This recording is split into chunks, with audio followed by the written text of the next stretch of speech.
Kembali lagi di Cerita Cinta Channel. Jangan lupa like, comment, and subscribe ya. Terima kasih.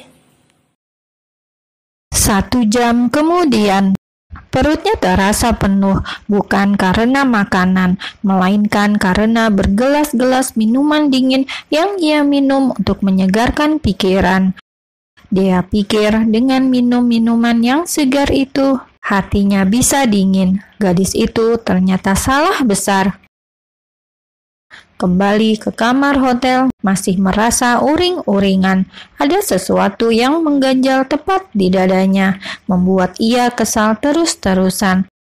Sampai pukul 11 malam, pria itu juga belum balik ke kamar.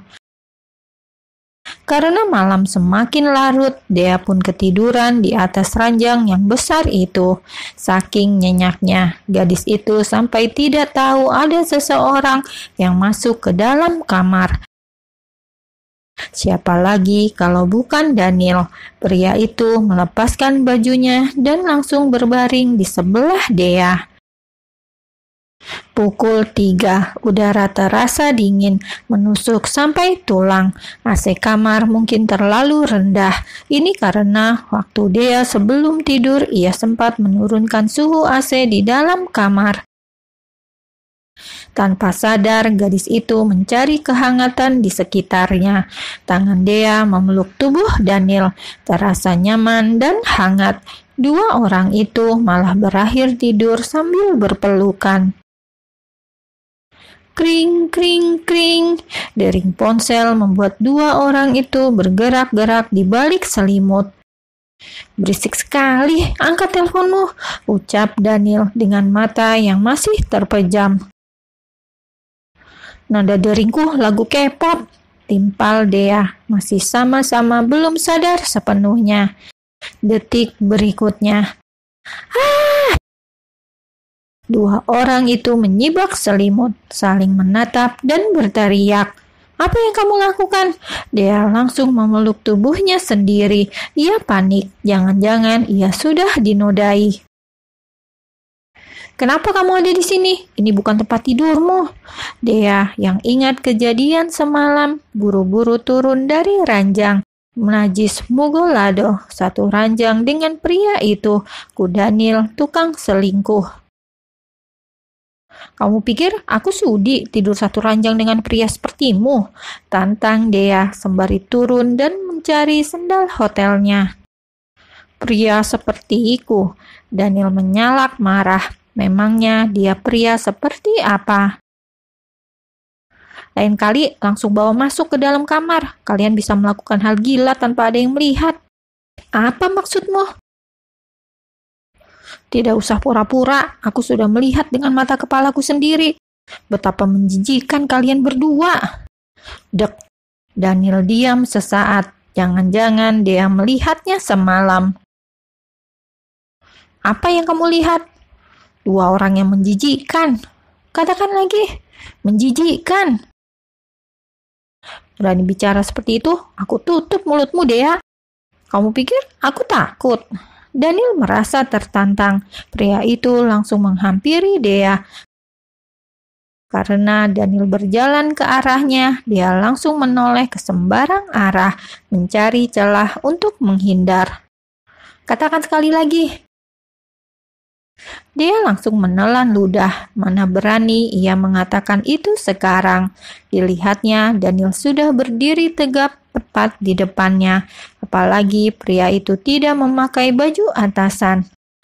Sial, barisan roti sobek itu membuat Dea tambah gelisah. Tubuh Daniel yang bidang itu terekspos dengan jelas. Pesona pria itu benar-benar bisa membuat aliran darah jadi berdesir tak karuan. Minggir, Dea mendorong dada yang bidang tersebut. Sekilas dia bisa merasakan otot-ototnya yang halus dan kekar itu. Katakan, semalam kamu melihat apa? Daniel mencengkram lengan Dea, membuat gadis itu tidak bisa kemana-mana. Sesuatu yang sangat menjijikkan, ulang Dea. Ia marah karena Daniel mencengkram lengannya dengan kuat. Seperti ini, gadis itu langsung terbelalak. Gadis itu terperanjat ketika ciuman pertamanya dicuri dengan paksa. Daniel merampas bibir suci itu tanpa aba-aba sebelumnya. Meskipun dicium oleh suaminya sendiri, tetap saja ini adalah pencurian. Sebuah tindakan yang tidak mengenakan karena dilakukan tanpa izin. Bruak! Tubuh Daniel membentur nakas, membuat lampu tidur di atasnya jatuh ke lantai dan pecah. Dia mendorong suaminya dengan keras karena sudah menciumnya dengan paksa. Sembari mengusap bibirnya dengan tangan, dia berlari keluar kamar. Pria gila, menjijikan, maki Dea sepanjang lorong hotel. Berkali-kali dia menggosok bibirnya, berusaha menghilangkan bekas bibirku Daniel. Najis, semalam pria itu habis cium wanita lain. Dia muak bila harus membagi bibirnya dengan pria seperti Daniel. Dari belakang, Daniel berlari mengejar gadis itu. Tanpa memakai baju atasan, Daniel berjalan keluar kamar menyusul Dea. Dea! Teriak Daniel. Pria itu setengah berlari mengejar Dea. Dea yang menyadari bahwa Daniel semakin dekat, ia langsung buru-buru masuk ke dalam lift. Begitu pintu lift terbuka, gadis itu bergegas masuk dan langsung menekan tombol close. "His, dengarkan aku!" sentak Daniel. Pria itu menahan pintu lift yang hampir tertutup sempurna dengan menggunakan sebelah kakinya. Dia yang kesal dengan geram menginjak kaki Daniel, membuat pria itu menarik kakinya dan meringis kesakitan. "Sial!" rutuk Daniel saat pintu lift sudah tertutup dan Dea hilang dari pandangan. Dengan kasar, pria itu mengusap wajahnya. Percuma bila terus mengejar, pasti tidak akan terkejar. Lagian ia hanya memakai celana panjang. Akhirnya Daniel memutuskan balik lagi ke kamar. Di luar hotel, seperti gelandangan, dia berjalan tanpa arah di depan hotel tanpa membawa apapun. Ia menghentikan taksi, tidak berpikir nanti akan dibayar pakai apa. Yang jelas pokoknya harus pergi dari sana. "Antarkan ke Jalan Bougainville nomor 8, Pak," seru Dea pada driver taksi tersebut. "Baik, Non." Mobil warna biru dengan gambar burung pipit di pintunya itu pun mulai masuk ke jalan besar, menyusuri jalanan perkotaan yang padat merayap. Bagi penduduk kota metropolitan, macet adalah makanan sehari-hari, hingga banyak penduduk mengalami banyak stres karena kemacetan di jalan. Tidak terasa, hampir 1 jam, akhirnya mobil taksi warna biru itu berhenti di depan sebuah rumah lantai 2 dengan pagar warna coklat tua. "Tunggu sebentar, Pak." Dia langsung masuk ke dalam rumah. Hanya ada Bibi. Mobil ayahnya tidak ada. Sepertinya ayah masih di pabrik. Sesaat kemudian dia muncul dari dalam rumah. Ia setengah berlari menuju taksi. "Terima kasih, Pak." Dia mengulurkan beberapa lembar uang warna hijau. Habis membayar ongkos taksi, dia kembali masuk ke dalam rumah.